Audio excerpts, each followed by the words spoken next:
table 3-4, the sternum and ribs. So the sternum, the first portion is the manubrium, so this top part here. And the sternal notch right here, or jugular notch, is this notch right in the top portion. And then our clavicular notch is going to be this notch on top, but on the outer portion. This is where our clavicle is going to come and connect right in there. Then our sternal angle, which I kind of skipped over, sorry, is going to be this junction where the manubrium meets up with the body. And it does kind of angle outward a little bit, but just, it's almost a suture that connects the two of those. Our costal notches, well, you have costal notch that comes in from that first rib, which is actually a pretty strong junction. So the cartilage is still there, but if you can imagine the cartilage not being there, the notch is actually just that it does kind of notch out that surface. And then we have costal notches for all the rest of these here on the body. The xiphoid process is going to be this little guy sticking out right there.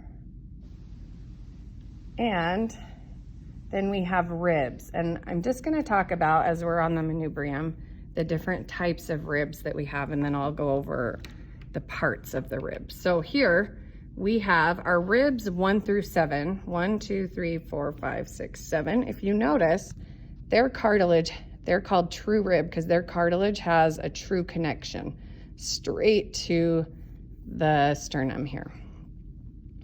Then we have false ribs, which are 7 through 12, because these all connect into this guy, into the 7th rib right there. So that's why they're false. They don't have their own cartilaginous connection. And then our floating ribs, 11 and 12, well, this guy doesn't have them. So let me show you on our friend over here. So actually, let me just show you in the front on this guy. So here's our 1, 2, 3, 4, 5, 6, 7. So you see how those have true connections. But then these next 3, they join in with that guy. So you can see that cartilage joining in. So those are the false. And then our 11 and 12 back here are floating. They don't have any cartilaginous connection, but they do offer some protections to some of our internal organs. That's why we have them there, but they're freely moving. Otherwise, we wouldn't be able to bend at the waist. If we kept going, it would cause too much obstruction for our movement. So back to our rib components here. So I have 2 different kinds of ribs here. The head is this rounded portion, and the head you definitely want to attribute to the rib. We're going to learn many heads.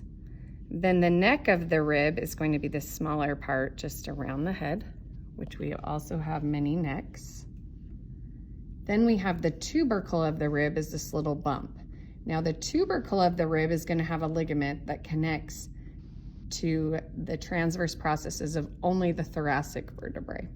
So we have 12 thoracic vertebrae and we have 12 ribs. So they match up to every vertebrae. Then the angle is going to be this first curvature right there.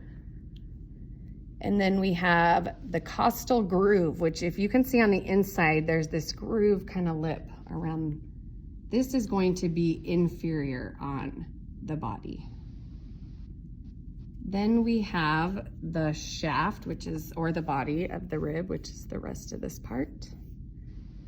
And so to show you how lefts and rights go, the head of the rib, and how I told you that ligament connects to the vertebrae, the head has to face posterior, and this costal groove goes inferior.